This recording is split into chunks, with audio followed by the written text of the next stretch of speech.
Merci au Seigneur. Merci pour nos anciens, merci à l'église de Pontivy, qui fait toute sa petite équipe là. On fait l'invitation, pas facile, mais on essaye d'être là, d'être présent, de répondre à l'appel du Seigneur surtout. Et puis, je ne suis pas trop pour les titres de messages, de prédications. Je me suis dit quand même c'est utile aujourd'hui, parce que si l'Église se fortifiait par l'enseignement, la fraction du pain, la prière et la communion fraternelle, nous devons aussi nous fortifier surtout par l'enseignement. L'enseignement, c'est un point important, on en a besoin, il est vital pour l'Église. Et si on peut dire, les prémices de la Bible a toujours été l'enseignement. Dieu parle et puis le peuple agit. Et puis je pensais à ça lorsque notre frère nous rappelait avec justesse. J'ai reçu un conseil d'un frère tout à l'heure. Il m'a dit, t'inquiète pas, il dit la prédication, il dit c'est comme ça fait peur au début, mais il dit, il faut que tu fasses confiance au Seigneur. Hein. Merci à Dieu pour nos jeunes serviteurs aussi, que Dieu les bénisse, les encourage. Et je pensais à ça. Par rapport aux afflictions de la vie, je prends une petite minute pour vous dire ça. Je me disais que l'homme, lorsqu'il a été créé par Dieu, il souffla dans ses narines un souffle de vie, livre de la Genèse, chapitre 2, verset 7. Ce souffle de vie est accompagné d'une conscience qui rappelle à l'homme quand il fait le bien ou quand il fait le mal. Et puis aussi, après, par la désobéissance, par le biais de la désobéissance, on ne va pas faire toute une explication par rapport à cela, mais la femme a désobéi, offrant du fruit, elle a été vers le primeur du coin, elle a reçu un fruit, et elle l'a offert à Adam. Il l'a accepté, en acceptant cela, il a accepté ce qu'on appelle après, plus le fruit, on l'appelle le péché. Et à partir de là est venu quelque chose d'étrange, de bizarre. L'homme est constitué de gènes, de chair, de sang, le souffle de Dieu. Mais la gène qui a été mise dans l'homme, ce qu'on appelle aujourd'hui la génétique, n'était pas conçue pour vivre ce qu'on vit. Excusez-moi les sœurs, mais les gènes n'étaient pas conçus pour avoir des rides. C'était pas prévu. Et dans le plan de Dieu, les rides n'étaient pas prévues, elles ne devaient pas vieillir, elles devaient rester parfaites, belles, resplendissantes, on va dire comme ça. Pas de forme disgracieuse, pas de rides, pas de vieillesse, pas de larmes, rien n'était prévu. C'est spécial, et c'est pas ce qui m'inquiète le plus, comprenez-moi les sœurs, maintenant vous vieillissez, puis bon, il y en a que ça se passe bien, mais il y en a que c'est pas... Voilà. Vous avez pris des résolutions la semaine dernière, ou il y a 10 jours, là. Vous avez pris des résolutions, il y en a qui ont déjà lâché, parce qu'on connaît que tous les ans, c'est pareil. Les bonnes résolutions, je connais ça. Mais les rides, là, c'était pas prévu. On va se mettre à vieillir. C'est pas trop grave.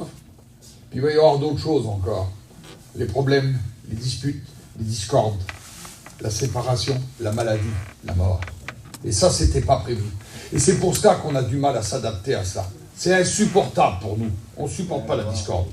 On ne supporte pas de vieillir. On ne supporte pas de tomber malade. On ne supporte pas de voir nos bien-aimés partir. On ne supporte pas la séparation. Pourquoi? Ce n'est pas prévu.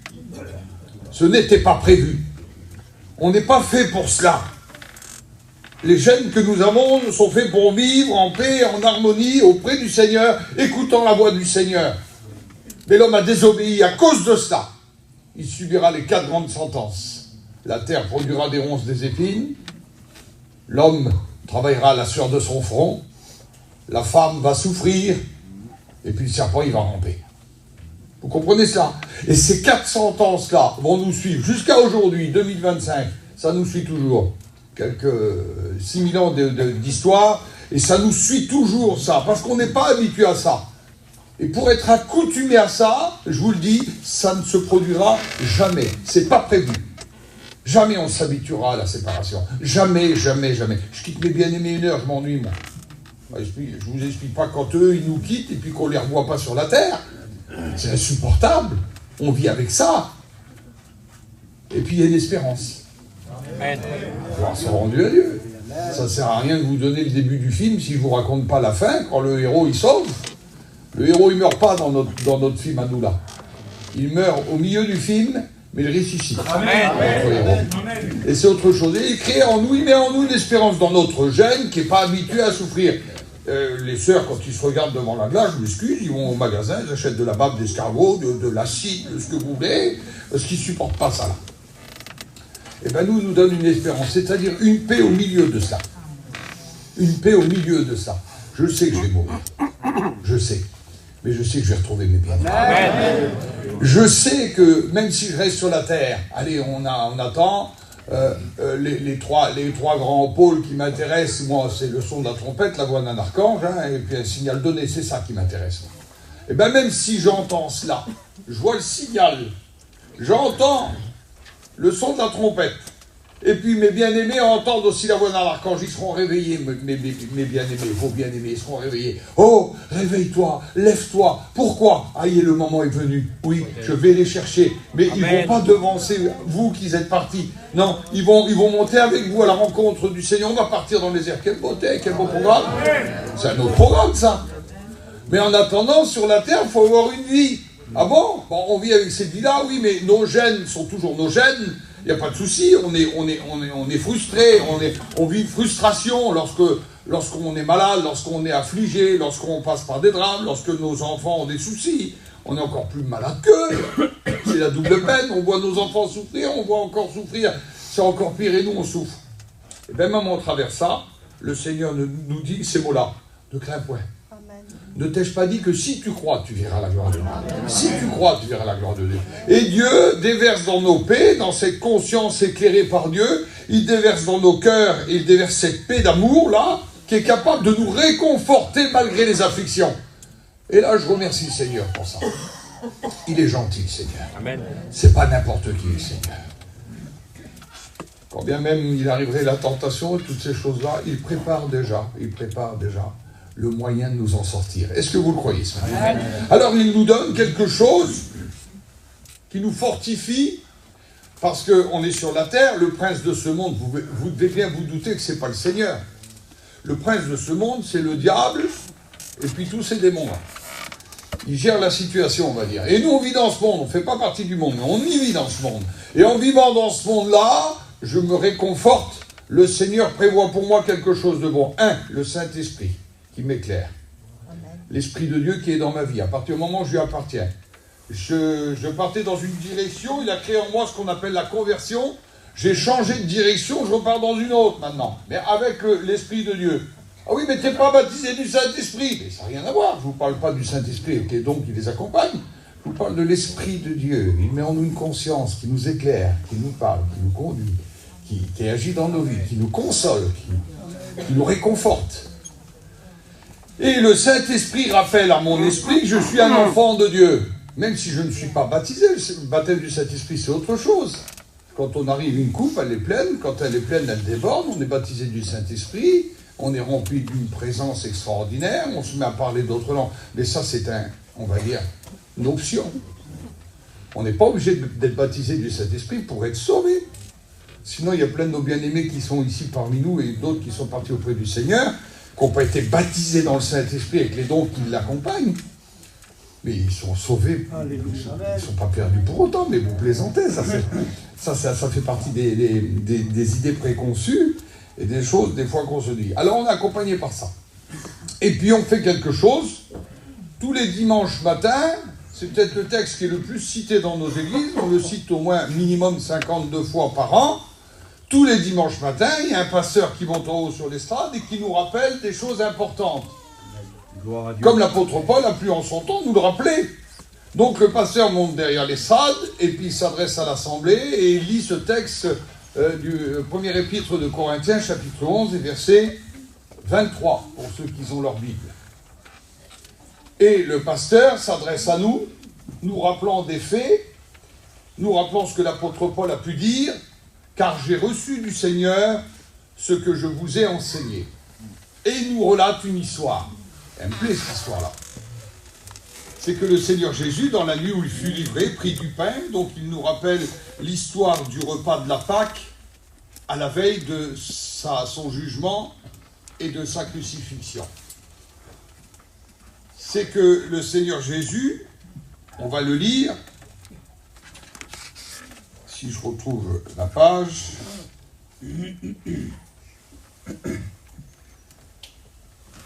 il prit du pain et après avoir rendu grâce, le rompit et dit « Ceci est mon corps qui est rompu pour vous. Faites ceci en mémoire de moi. De même, après avoir soupé, il prit la coupe et dit, cette coupe est la nouvelle alliance en mon sang, faites ceci en mémoire de moi toutes les fois que vous en boirez. Car toutes les fois que vous buvez de la coupe, vous mangez du pain, les sœurs, vous annoncez la mort du Seigneur. Mais je prêche pas, moi je suis pas une pasteuse. Vous annoncez la mort du Seigneur. Annoncer, c'est pas enseigner. Donc sans parler, sans dire un mot, mes petites sœurs, quand vous prenez le pain et le vin le dimanche matin, vous annoncez la mort du Seigneur. Pourquoi? Parce que d'autres regardent sur vous. Pourquoi elle prend le pain? Pourquoi elle prend le pain? Parce qu'elle en est digne. Quelle beauté la dignité. Parce qu'elle discerne. Quelle beauté le discernement. On va revenir tout à l'heure là-dessus. Donc de même, après avoir soupé, il prit la coupe et dit, cette coupe est la nouvelle alliance. Le frère en a fait allusion dans le cantique. D'ailleurs, tout le cantique était inspiré de la parole. C'est une nouvelle alliance. Pourquoi cette nouvelle alliance? Y aurait-il une ancienne alliance? Oui. Mais bien sûr que oui. Parce que dans toutes les dispensations, ce qu'on appelle une dispensation, c'est le moyen que Dieu a choisi pour éviter à l'homme de rentrer dans sa colère. Dans toutes les dispensations, la première était celle de l'innocence. Innocent. Aujourd'hui, il n'y en a plus trop, hein. On dit souvent innocent les mains pleines. Il y avait cette période d'innocence où Adam et Ève ont été formés, le souffle de vie a été mis en eux, c'est-à-dire une conscience, et puis cette conscience a été éclairée avec le diable, son merveilleux message. Dieu a-t-il réellement dit? Et quand le diable a annoncé ce message-là à Ève, elle a dû répondre par rapport aux éléments qu'elle avait reçus d'Adam. Et puis elle rajoute à la colère de Dieu, puis elle enlève à la colère de Dieu, à la sévérité de Dieu. Dit Dieu, il a dit, si j'y touche, je vais mourir. Alors que Dieu n'avait pas dit ça. Dieu avait dit, si tu en manges... Non, excusez-moi. Dieu avait dit, si tu en manges, tu vas mourir. Elle a dit, si j'y touche, je peux mourir. C'est autre chose. Peut-être que je vais mourir et peut-être pas. Mais c'est pas ça du tout. Dieu avait dit, si tu en manges, tu meurs. Elle a dit, si je touche de ce fruit, je peux mourir. Et elle renvoie cette information. Et le diable lui dit, mais attends, tes yeux vont s'ouvrir. Est-ce qu'il y a quelque chose de mauvais que nos yeux s'ouvrent? Normalement, non. Mais le diable, il dit, tes yeux vont s'ouvrir, tu vas devenir comme Dieu. C'est possible, oui, mais j'en mange. Et le plus beau message du diable, c'est ça, c'est de minimiser, de te dire que tu n'as pas besoin de Dieu, devenant toi-même comme Dieu. Tu n'as plus besoin du Seigneur. Et dans cette dispensation de l'innocence, ça n'a pas duré longtemps. Dès que l'homme et puis la femme vont désobéir à Dieu, l'innocence s'en va. Une conscience arrive. Une conscience, il l'avait déjà avant, mais là, une conscience qui est éclairée. Excusez-moi, elle est éclairée par le diable. Et cette conscience éclairée par le diable va leur montrer qu'ils sont nus déjà. Va leur montrer qu'ils ont besoin d'essayer de fabriquer quelque chose. Ils vont essayer de se fabriquer quelque chose, un anti-nudité, un vêtement, mais ça ne tient pas. Ils fabriquent avec des feuilles, et les feuilles, ça fane. Et le problème qu'il y a lorsque les feuilles fanent, c'est toujours à refaire, toujours à refaire, toujours à refaire. Excusez-moi de vous dire ça ce matin. Il y a plein de gens qui essayent de fabriquer leur vie pour se protéger, pour se cacher. Essayez pas, vous êtes des apprentis sorciers. Vous n'y arriverez pas. C'est toujours à refaire. C'est des choses qui fanent, des choses éphémères. Et l'homme, la femme, tente depuis plus de 6000 ans à construire sa propre carapace comme ça. Vous perdez du temps.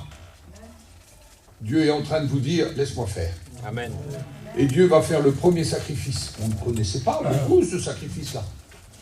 Il va pourvoir en tuant un animal pour faire des vêtements de peau, pour recouvrir la nudité d'Adam et Ève. Premier sacrifice. Un agneau innocent, une bête innocente. Elle n'avait rien demandé, la bête, là. Elle était sacrifiée pour fabriquer des vêtements pour Adam et Ève, pour cacher leur nudité. Parce que leur conscience pourrie par le diable a commencé à voir qu'ils étaient nus. A commencé à voir. Ils se sont cachés. Quand on n'a plus de conscience, on se cache. Et beaucoup d'hommes, de femmes aujourd'hui se cachent derrière des raisonnements, derrière des idées préconçues. On se cache, on se cache, on se ment à nous-mêmes. On se ment à nous-mêmes. Et Dieu pourvoit pour l'homme une deuxième dispensation qu'on appelle la dispensation de la conscience. Ça ne suffit pas. Il y a eu la dispensation du royaume humain, c'est-à-dire que des hommes ont essayé de construire, monter jusqu'à Dieu, avec l'idée de Nimrod, de Tubalcain, tous ces gars-là bizarres, l'invention de la musique, et l'invention aussi de la polygamie, faisant croire à l'homme qu'il pouvait avoir plusieurs compagnes. Quelle erreur! Avec une, Adam est déjà tombé dans les problèmes. Imaginez-vous avec plusieurs. Vous comprenez ce que je suis en train de vous dire? Un humoriste disait d'ailleurs, si une femme ça serait bien, il y a longtemps que le diable en aurait une. Vous comprenez ça? C'est spécial. Donc l'invention de cela. Et les hommes voulant monter jusqu'à Dieu, construisant une tour pour monter jusqu'à Dieu, on va l'appeler la tour de Babel. Il va monter, puis Dieu va voir ça, il va faire en sorte que les hommes soient confus dans leur langage et dispersion sur la terre. Le royaume humain ne tient pas. Troisième dispensation. La quatrième dispensation, ce qu'on appelle la dispensation, on peut dire de la promesse. Un homme reçut une promesse. Il va quitter son pays, sa patrie, il va partir. Il s'appelle Abraham, et il part pour trouver un moyen de sauver les hommes. Oh, il va y avoir très peu de salut à cette époque-là. L'histoire de Sodome et Gomorrhe, la petite famille, le neveu, l'autre, enfin bref, on mélange un petit peu.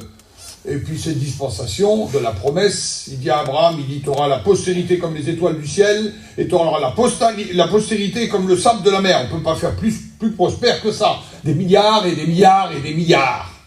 Et puis ça va se produire comme ça, parce que nous sommes tous en quelque sorte des fils d'Abraham. Et ça ne suffit pas. Vous ne vous rendez pas compte combien que Dieu met en œuvre des moyens pour sortir l'homme de son problème, mais il ne s'en sort pas. Parce que l'homme est résolu, il est dur.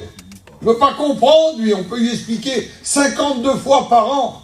J'ai reçu du Seigneur ce que je vous ai enseigné. Le moyen de pouvoir obtenir une bénédiction, en fin de compte. De pouvoir marcher, c'est de prendre le pain, de prendre le vin. Non pas comme du pain, comme du vin. Prendre le pain et prendre le vin, qui est le symbole du corps et du sang du Seigneur, versé pour nous au bois de la croix. Donc Dieu, ça ne marche pas avec la promesse. Donc Dieu établit une nouvelle loi. Une loi, la dispensation par la loi. C'est quoi la loi? Les commandements, oui, et puis l'idée de verser du sang innocent. Alors on le voit très bien sur la photo, là, vous voyez la porte d'entrée, et à peu près au milieu, il y a un carré. On l'appelle l'autel des sacrifices. Et l'autel des sacrifices, les sacrificateurs prenaient les animaux emmenés par le peuple, les égorgeaient, récupéraient le sang. On ne le voit pas bien parce que l'image allait loin quand même. Et sur les quatre coins de l'autel, il y avait des cornes. Et le sang était répandu sur les cornes. Les cornes, c'est l'idée de la prière.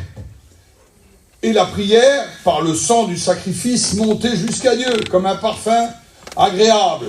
Dieu sentait le sacrifice, il le trouvait bon et il le couvrait. Couvert, pas ôté. Couvert.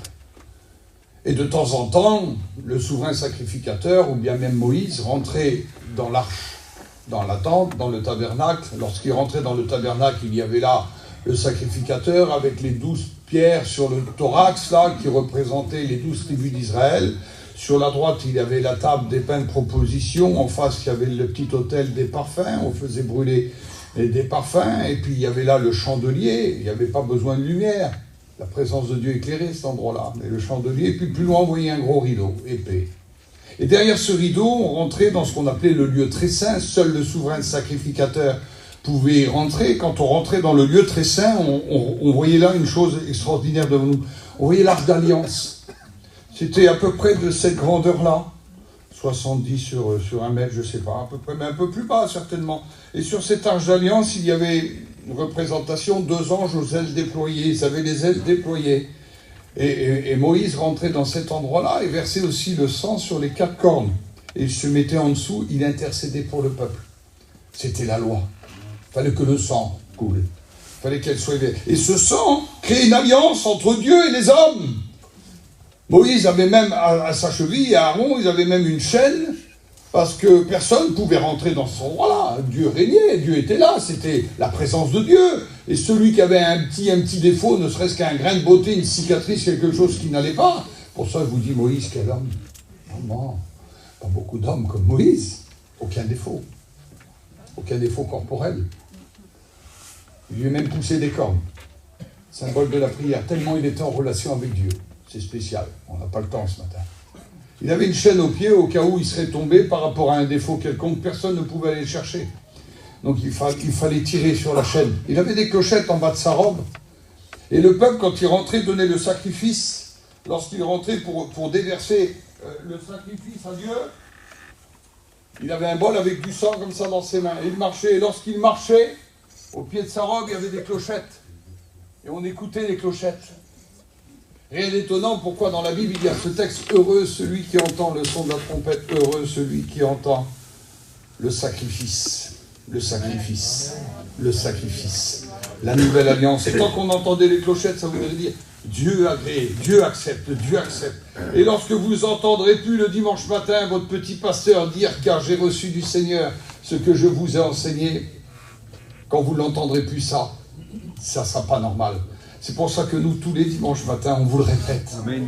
Car j'ai reçu du Seigneur ce que je vous ai enseigné, c'est que le Seigneur Jésus, dans la nuit où fut livré, prit du pain et après avoir rendu grâce, se rompit et dit « Ceci est mon corps qui est rompu pour vous, faites ceci en mémoire de moi toutes les fois que vous en mangerez. » De même, après avoir soupé, il prit la coupe et dit « Cette coupe est la nouvelle alliance en mon sang. Faites ceci en mémoire de moi toutes les fois que vous en boirez, car toutes les fois que vous mangez le pain et que vous buvez la coupe, vous annoncez la mort du Seigneur jusqu'à ce qu'il vienne.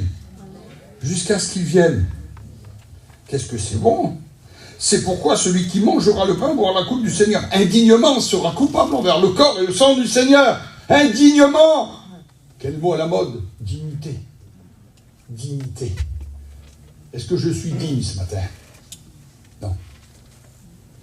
Je vous le dis. Je ne suis pas digne de chanter, je ne suis pas digne de prier, je ne suis pas digne de venir ici. Je disais l'autre jour à des frères, à des copains, mais on ne vaut rien. On ne vaut rien, Bélo. Je le dis, lève ta main. Lève-la, que tout le monde la voit. Lève cette main-là, Bélo, sois franc. Tu n'as pas le droit de mentir, tu le sais. Ta main, elle n'a jamais de chourave dans sa vie, là. Les deux. Ta main, elle n'a jamais battu. Elle n'a jamais été injuste. Elle n'a jamais menacé. Elle n'a jamais jugé. Elle n'a jamais fait des promesses. Combien de fois? Et pourtant, il n'a plus à Dieu de venir vers toi et t'appeler au ministère. Baisse cette vilaine main-là. Il n'a plus à Dieu. Il n'a plus à Dieu. Mais pourquoi lui? Il est comme moi, il ne vaut rien, je le connais parfaitement. C'est mon copain. Il ne vaut rien, quelle vilaine main. Puis à 2h du matin, on vient, Bélo, lève-toi, quoi. Le petit, il a 42 fièvres, lève-toi, mon Bélo. Puis mon Bélo, il se lève, il se débarbouille la figure. Il monte dans la voiture, là-bas, et sa vilaine main, il la pose sur le petit. Et la main de Dieu passe en travers sa vilaine main. Quelle beauté, Jésus. Gloire à Dieu. Et puis il pose sa main sur le petit malade, la fièvre le quitte. Puis Bélo, il est comme moi, quand il sort, il dit, t'as vu, j'ai prié, hein? Non, il ne dit pas ça, Bélo, il dit, t'as vu, le Seigneur, il a agi. Amen. Il s'est servi de ma vilaine main. Il s'est servi de mes vilains yeux. Il s'est servi de ma vilaine bouche pour annoncer la parole de Dieu. Il a plu à Dieu, il a plu à Dieu. Dans cette dispensation merveilleuse, une alliance avait été créée. Dieu regardait le sang et Dieu acceptait le sang, il acceptait la prière. Par le sang, une alliance. Et puis Jésus vient annoncer une nouvelle alliance. Parce qu'après la dispensation de la loi, vient l'avant-dernière dispensation, puisque la dernière ne nous concerne pas, nous. Mais l'avant-dernière dispensation est celle qu'on appelle la dispensation de la grâce. Le cadeau immérité, pas mérité, mais obtenu quand même. Mais comment? Par la grâce. Ça s'appelle comme ça, par la grâce, par la grâce, par la grâce. Et dans cette dispensation de la grâce, il y a une parenthèse entre la fin de la loi et le début de la grâce, cette parenthèse, la vie de Jésus. Ça vous intéresse? Amen. Les vieux, fermez les oreilles. Les vieux, ouvrez vos oreilles. Les vieux, vous les fermez bien fort. Les jeunes, vous les ouvrez bien fort. Luc, chapitre 2, il nous est dit, Jésus, l'enfant Jésus, il était soumis à sa mère. Il croissait en sagesse, en droiture, devant Dieu et devant les hommes. Pas de défaut, Jésus. Quel copain. Quel copain, Jésus. Jésus, à 12 ans, à 13 ans, il ne se battait pas, lui. Il allait égliser dans le temple. Les hommes étaient subjugués par son savoir. Quelle connaissance! C'est pas possible, le petit là, je le connais. C'est pas le fils de Joseph, le charpentier? Oui, mais il y a certainement autre chose derrière. Et quand il parlait, subjugué par son savoir. Et quand Jésus sort de là, lorsqu'il arrive vers ses parents, il dit, mais pourquoi vous inquiétez? Ne vous ai-je pas dit qu'il faut que je m'occupe des affaires de mon père? Et il dit ça à Joseph, celui qui l'a élevé. On n'entend plus parler de Joseph. Mais de l'âge de 12 ans jusqu'à l'âge de 30 ans, 18 ans pour vous de silence, j'ai les deux textes, moi, qui disent ça. Il était soumis à sa mère. Jésus a 14 ans. Jésus a 15 ans. Quel homme. Jésus a 16 ans, pas comme moi, il ne se bagarrait pas avec les petits copains, lui. Non, jamais il s'est battu. Jamais il s'est énervé. Jamais il a dit de vilaines paroles. Fermez vos oreilles, les vioques. Les jeunes, ouvrez bien fort vos oreilles. Jésus, 17, 18 ans, 19 ans, il n'a jamais regardé une fille. Il n'a jamais dit des choses mal polies. Jamais, jamais, jamais. Quel copain, Jésus. Quel copain. Voudrais-tu prendre modèle sur Jésus? Ouvrez vos oreilles, les anciens. Jésus, il a attrapé un âge. Il a grandi, toujours soumis et toujours... Il croissait en sagesse, en droiture. En sagesse, en droiture. Il s'est bien parlé de dignité, là. La dignité. Comment on appelle aujourd'hui la dignité? On dit c'est un homme de classe. Eh bien, c'est pas parce que tu as la classe que tu as de la dignité. C'est deux choses complètement différentes. Maman, comment il parle? Comme il parle, cet homme-là, là. Il vient vers nous, là, il parle pas. Eh bien, c'est pas parce que tu es un beau parleur que tu as de la dignité. Tu peux être un beau parleur, et bien voilà. Pas possible. Ah oui. Maître Corbeau sur un arbre perché tenait dans son bec un fromage. C'est bien ça, là? C'est marqué où, ça? Dans un livre qui c'est le genre de La Fontaine. Oui, c'est bien. Maître Renard, par l'odeur alléchée, lui teinte à peu près son langage. Maître Renard, il a de la dignité, c'est un renard. Il n'y a pas de renard à Ponthierry, bien connu. Eh, bonjour! Que vous êtes joli, que vous êtes beau. Oh, si votre ramage, si vous chantez, se rapporte à votre plumage, à votre habit, vous êtes le phénix du hôte de ces bois. Le corbeau a ses beaux, il se sent plus de joie. Ah! Il est content, le charade, lui, on crame.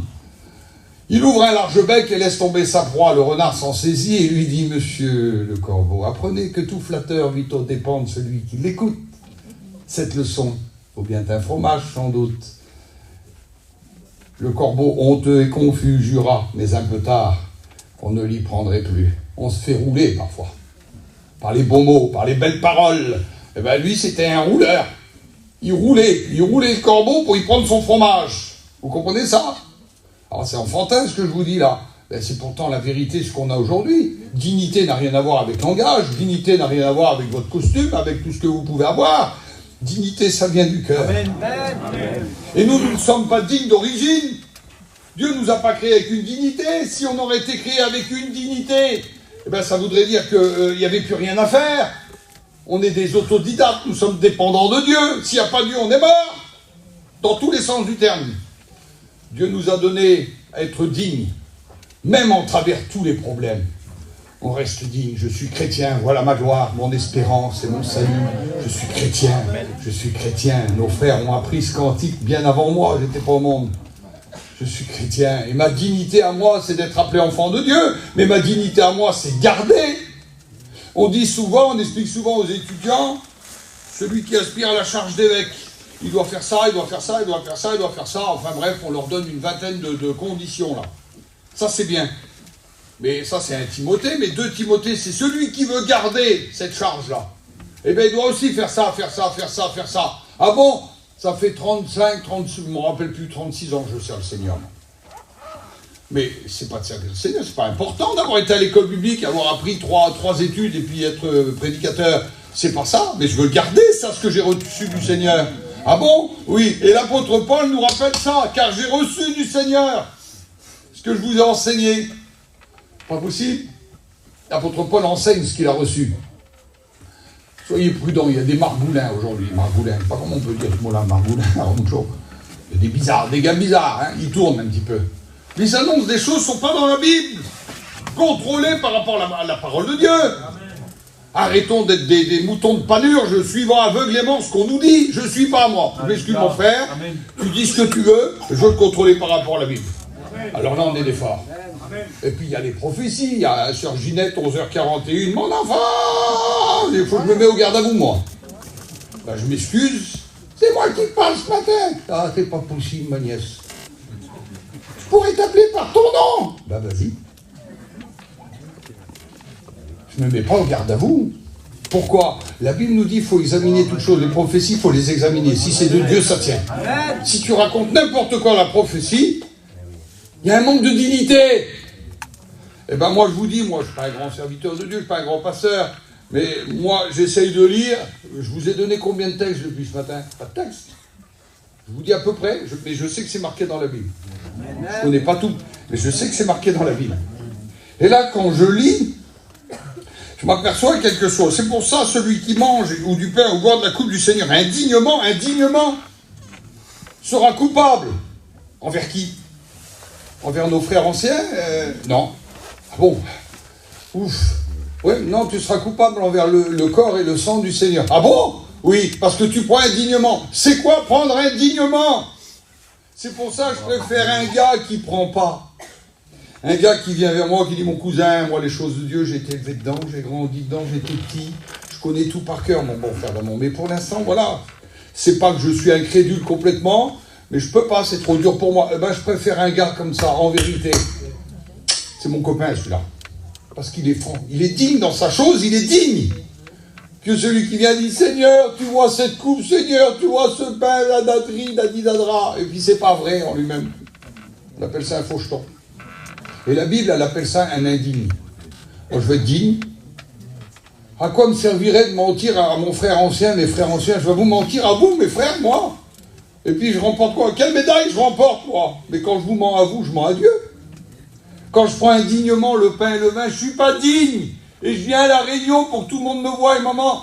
Mais il est tombé, lui-là. Mais non, je l'ai vu dimanche, il était à la réunion. Il a même donné son billet de 5 balles, il les a deux, je l'ai vu. Mais c'est pas pour ça que t'es digne. Avant de mettre la main dans la corbeille, il va te réconcilier, là. La dignité, c'est ça. C'est de prendre le pain et le vin sans être digne, c'est-à-dire je prends le vin avec mon mensonge, je prends le pain avec ma jalousie, je prends le pain avec ma colère. Oui, mais moi je me mets... Non, mais tu te mets en colère, t'as des colères qui sont pas normales, t'as pas le droit devant Dieu. Ah bon? T'es jaloux? T'es jaloux? Oui, t'es jaloux.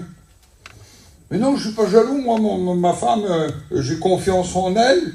Je parle pas de cette jalousie-là, il n'y a pas que la jalousie-là. La jalousie-là, tu respectes ta femme, c'est normal, elle est respectable. Mais si tu as des doutes sur le comportement de ta compagne, ben tu es jaloux, c'est pas de Dieu, t'es pas digne, mon frère. Ah bon? Il n'y a pas que cette jalousie-là, oui, parce qu'il a pris la nouvelle voiture comme ça, là, eh ben moi je voudrais bien avoir la même, hein. Puis t'as vu, s'il fait ça, s'il a acheté la voiture, c'est parce qu'il fait ça, il a mis une tuile sur la maison parce qu'il... T'es jaloux sur les biens des autres, t'es pas digne. Ah bon? Oui, t'es pas digne. Tu te moques d'un malheureux. Tu te moques d'un malheureux. T'es pas digne. On se moque pas des malheureux. Ah bon? Non, tu te lèves et tu vas les aider. Ben oui, mon frère. Seigneur, bénis Tintin là-bas, toi, il n'a pas à manger à midi. Lève-toi, donne-y la moitié de ta marmite. Là, tu seras digne. Arrête avec tes prières faussées. La dignité, c'est ça. Dans ton langage, digne. Ta façon de t'habiller, digne. Je ne vous parle pas de mettre des costumes de Grand Prix, je vous parle d'être habillé dignement. Dignement. Je ne veux pas dire aux sœurs, aujourd'hui, il ne faut pas vous maquiller, il ne faut pas mettre des jupes courtes. Ça serait indécent de ma part de vous dire ça. Heureusement que vous le savez. Bon, des fois, on néglige. Indignement, c'est d'avoir des excès. Des excès dans mon langage, des excès dans mon comportement, des excès dans mon travail, des excès dans ma façon de faire, des excès dans ma façon de boire, des excès dans ma façon de manger. Je ne vous parle pas des excès de table, c'est autre chose. Les excès de table, c'est aller rendre pour pouvoir remanger encore plus, pour ne pas grossir. Ça s'appelle la boulimie, c'est autre chose, ça. C'est une maladie psychomotrice. Je vous parle des excès. Si je bois 5 verres de vin et qu'à la fin du repas, je ne suis pas bien. Quand je dis pas bien, mais avant, on en buvait 30, buvait 50 bières avant. Ben là, t'es pas digne dans ton comportement de parlement. Avant, on s'en moque. T'étais un pourri. T'étais privé de la gloire de Dieu. T'étais un pécheur. Chacun suivait sa propre route. Mais il a plu à Dieu de se faire connaître en nous envoyant son Fils bien-aimé. Là, je suis digne parce que je l'accepte. Amen. Et c'est ce que je veux ce matin. Retrouver la dignité perdue pour certains. Mais ici, il y a des dignes au milieu de nous, c'est bien connu. Ou trouver la dignité. Trouver la dignité, c'est de marcher dans un protocole de vie chrétienne, enfant de Dieu. Et la Bible nous dit, celui qui prend sans discerner, sans discernement, C'est quoi le discernement? La dignité, aïe, on passe là-dessus, on va passer à autre chose. Sans discerner le corps et le sang du Seigneur. C'est quoi? Sans discerner. Je prends du vin, je prends du pain. Et ça s'arrête là. Excuse, tu perds ton temps ce matin. Non, je veux prendre en discernant. C'est quoi discerner? Seigneur, je prends ce pain-là. Et quand je prends ce pain-là, ça représente, je discerne, ça représente ton corps qui a été meurtri. Et avant, et sur le bois de la croix, ton corps a été meurtri. Je prends ce matin. Pourquoi? Pour prendre des forces. Ah oui. C'est un symbole? Oui.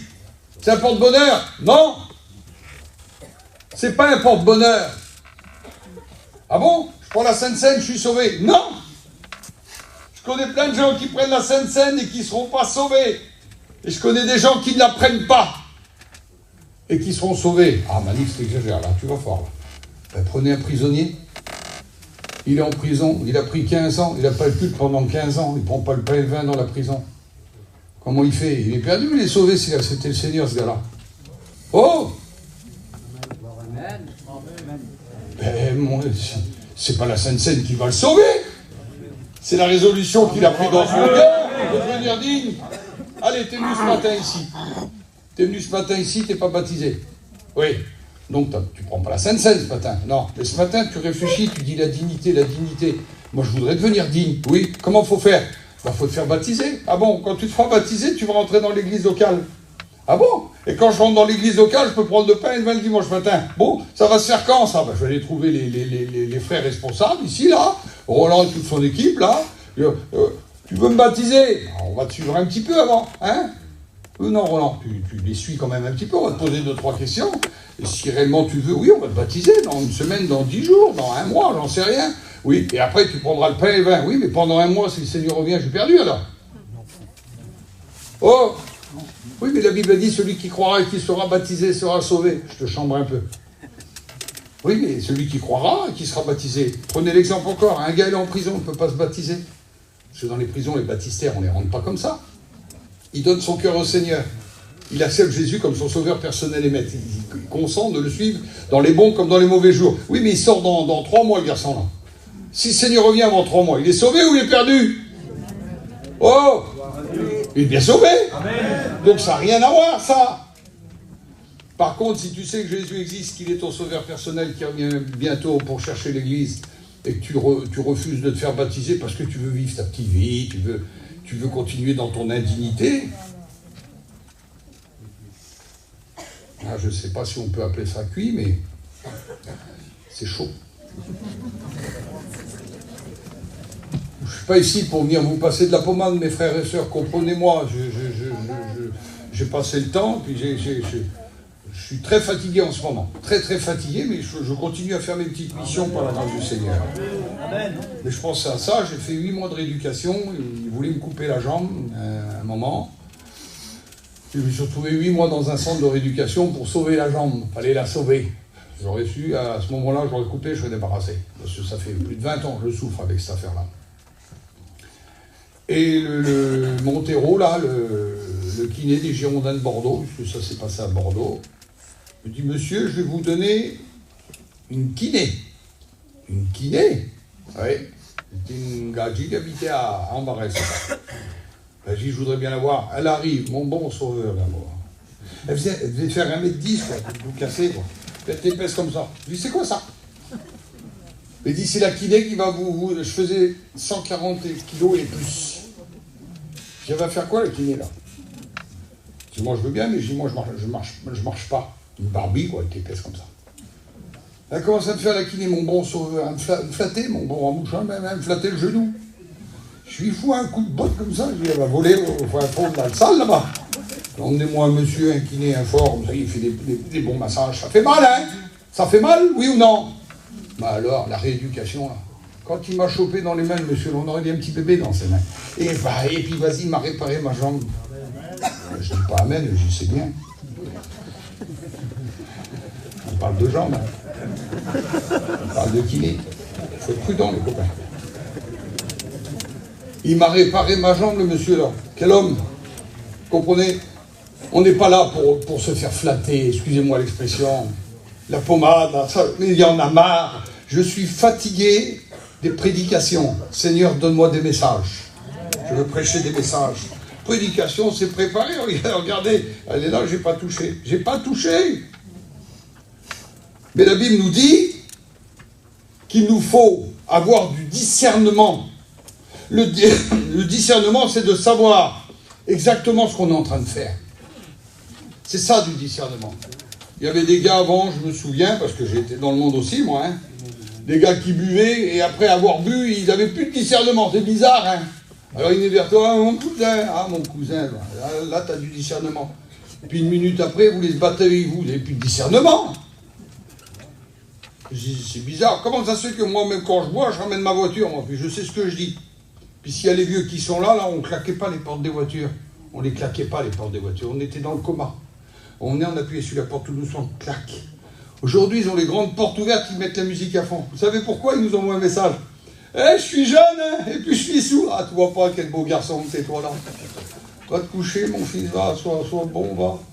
Nous, on avait du discernement. Aujourd'hui, des jeunes qui n'en ont plus du tout, plus aucun discernement. Mais la Bible nous enseigne à avoir le discernement de ce qu'on est en train de faire. Donne-moi discerner. Je prends le pain, symbole des meurtrissures de Christ. Je prends le sang, symbole de son sang versé. 7 endroits de son corps, ses 2 mains, ses 2 pieds, son front, son côté, son dos. Quelle beauté, Seigneur, ce matin. Je discerne. Je discerne les meurtrissures. Ah bon, c'est pas pourquoi il faut que je discerne? Écoutez voir ce qu'il est dit. Alors, il ne faut pas que je perde le fil, parce que... Ah oui, regarde, mais voilà, ça n'a plus rien à voir. C'est pourquoi celui qui mangera le pain ou boira la coupe du Seigneur indignement sera coupable envers le corps du Seigneur. Que chacun donc s'éprouve soi-même. C'est quoi s'éprouver? Mes frères, est-ce que quelqu'un pourrait m'aider? S'éprouver, c'est quoi? Les vices. C'est quoi s'éprouver? Alors tu l'as écouté. Combien d'années tu prends la Sainte-Seine, mon gros loup, toi? Combien d'années que tu prends la Sainte-Seine, Lévis? 18 ans? Et le mot éprouver, ça t'a jamais... Non? Comment on fait pour éprouver un pont? Construire un pont tout neuf.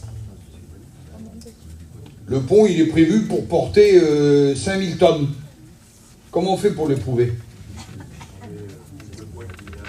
On met des gros camions remplis de pierres dessus, on fait descendre les gradés pour pas que le pont il casse, et on l'éprouve avec 6000 tonnes, 7000 tonnes, donc on en met plus qu'il en faut. Écoutez voir, que chacun donc s'éprouve soi-même. Soi-même. Mais nous on attend d'être éprouvé par l'autre. Et Samuel, viens m'éprouver, Samuel. Viens m'éprouver, viens me dire ce qu'il faut que je fasse. Mais tu sais ce qu'il faut faire quand tu prends le pain et le vin le dimanche matin. Amen. Que chacun donc s'éprouve soi-même. Je m'excuse, j'ai plus besoin de Roland, mais j'ai plus besoin des pasteurs, les copains qui sont là. J'ai plus besoin de vous, les frères. Mon ancien Gershom, qui m'a donné un bon conseil tout à l'heure, là. J'ai plus besoin de toi. Pour que tu me dises le dimanche matin, comment je prends la Sainte-Seine. Je me suis pris la tête avec elle. Avant de partir. C'est toujours avant de partir, de toute façon. J'arrive ici, je suis dans un état de colère pas normal. Seigneur, bénis-moi ce matin. Mais non! Demande pardon au Seigneur. Amen. Seigneur, tu connais mon caractère, moi t'as vu, je suis bizarre, Seigneur Jésus. Je sais que je vais recommencer peut-être, mais pour l'instant, je te demande humblement pardon. J'ai fauté, j'ai péché, j'ai pas été bien, je m'éprouve. Donc le poids là, je me le mets sur moi, je m'éprouve, pour savoir si je suis encore solide pour aller plus loin. Le Seigneur, il est bon dans sa grâce, dans sa bonté, dans sa miséricorde. Il sait me pardonner, Car celui qui mange et boit sans discerner le corps du Seigneur mange et boit un jugement. Il parlait de jugement, de condamnation et de coupable. Est-ce que tu peux mourir? Ah, il y en a qui se posent la question. C'est pour cela qu'il y a beaucoup d'infirmes et de malades. Et qu'un grand nombre sont morts. Ah, j'ai peur, hein. T'as peur aussi, Roland? C'est pour ça qu'il y a beaucoup de malades et des infirmes. Moi, je boite des 2 jambes, des 2 pieds. Donc, si je suis infirme, ça se trouve, j'ai fait des boulettes, moi. Oui ou non? Si je tombe malade demain, c'est peut-être que j'ai fait des boulettes. Mais si je meurs demain, ah ben tiens, il est mort. Mais je m'en doutais. Je te l'avais dit, tiens.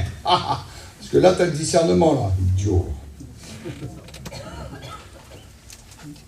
Vous vous rendez pas compte? Je sais pas si c'est... T'as prévu un parking pour les ambulances, toi, ici, là? Non. Ben, c'est dommage. Parce que si réellement, je prends la Sainte Seine, indignement, je tombe malade, sans discernement spécial, je vous promets, tous les dimanches matins, il y a 3 ambulances devant la porte. Et le pire, c'est devant la porte de mon église, il y a 3 ambulances aussi. Si c'est pas le corbillard. Vous avez déjà vu tomber quelqu'un au moment qu'il prenait le pain ou le vin c'est déjà arrivé. Mais c'est extrêmement rare. Ça ne serait pas marqué dans les actes des apôtres? Non. Indignement. Prendre indignement, tu tombes malade. Prendre indignement, un grand nombre sont morts. C'est pour ça? Mais non. Ou sinon, dans les conventions, là, vous savez combien d'ambulances il y aurait dans le grand chapiteau dans les conventions, là? C'est même pas la peine. Corbillard, là, Caton, Corbillard, là, funéraire. Il y en aurait 10, 20 des camions. C'est les morts spirituelles.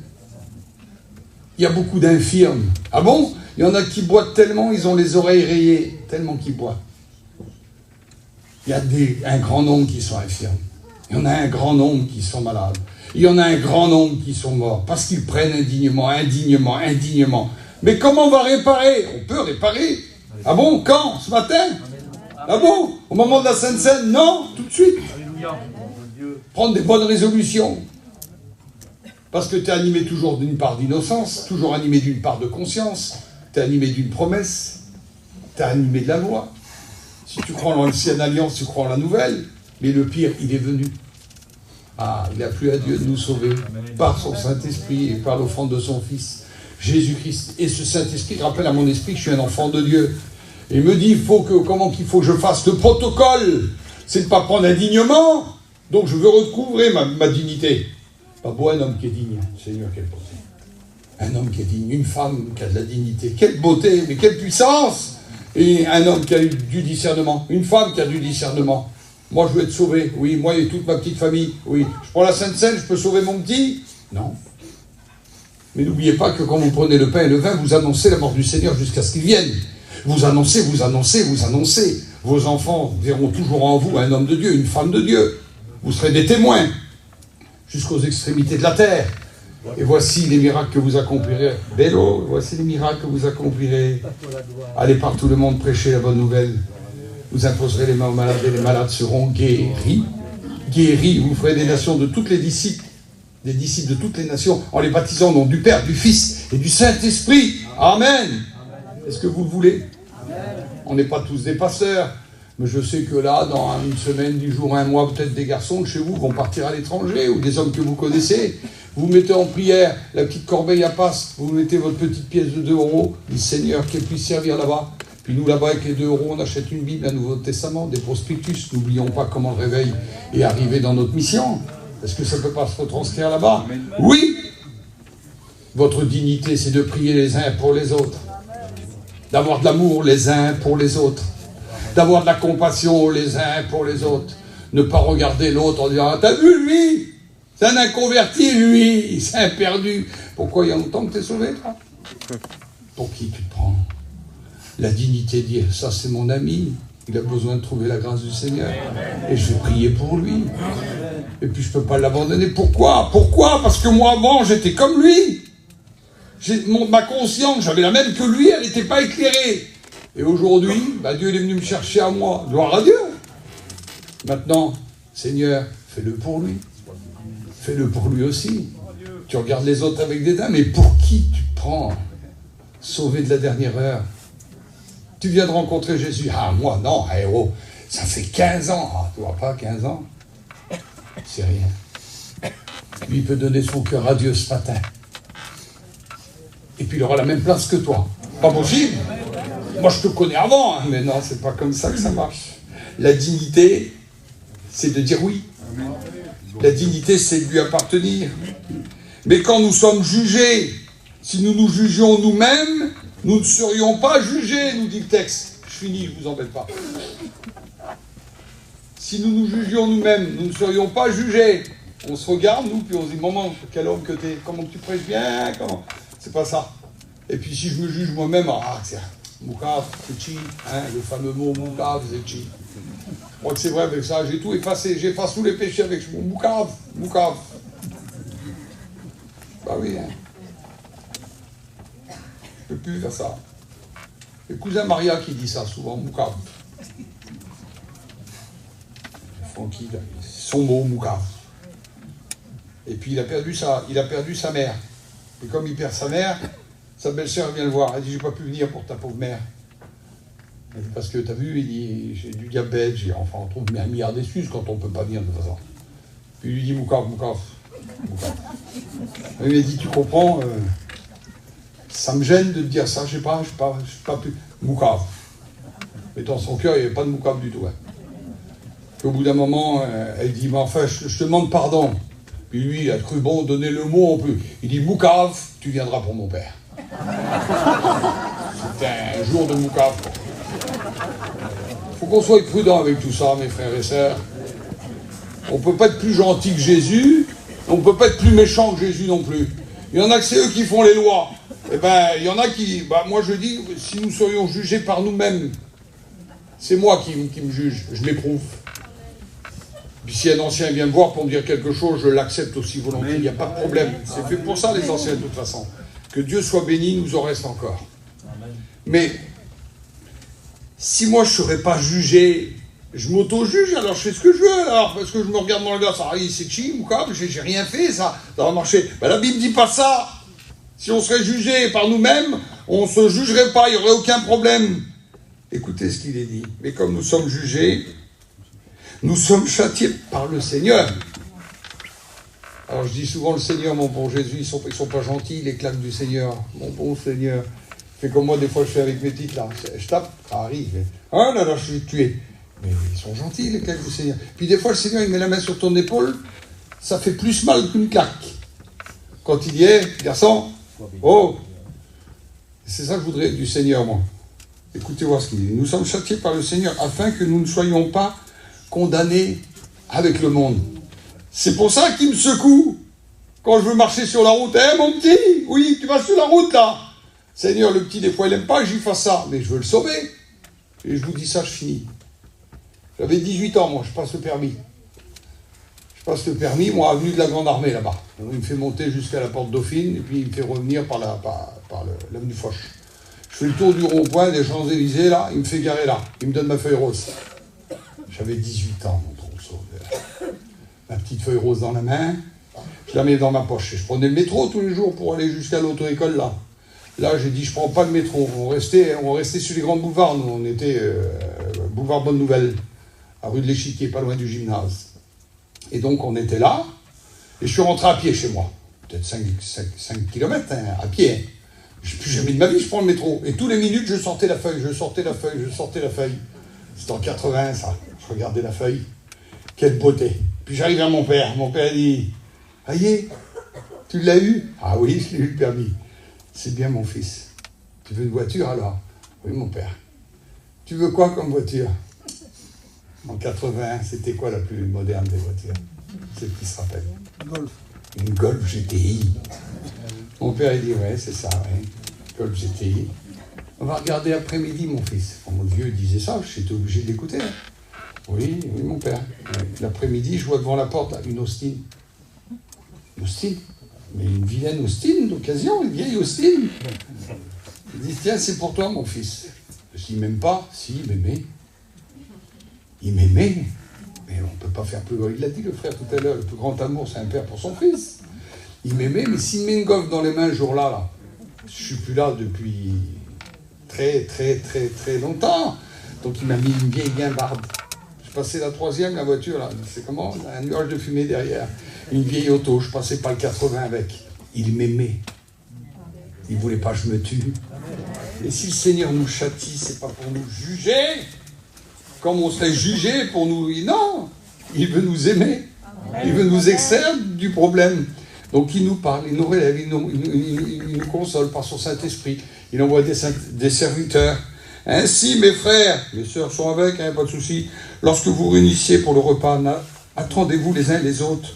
Si quelqu'un a faim, qu'il mange chez lui. S'il ne s'est pas décerné, il mange un bout de pain, il prend du vin. Ben fais-le chez toi, ça. Non, mais celui qui veut être béni ce matin, Amen. tu vas prendre le pain Amen. et tu vas prendre le vin.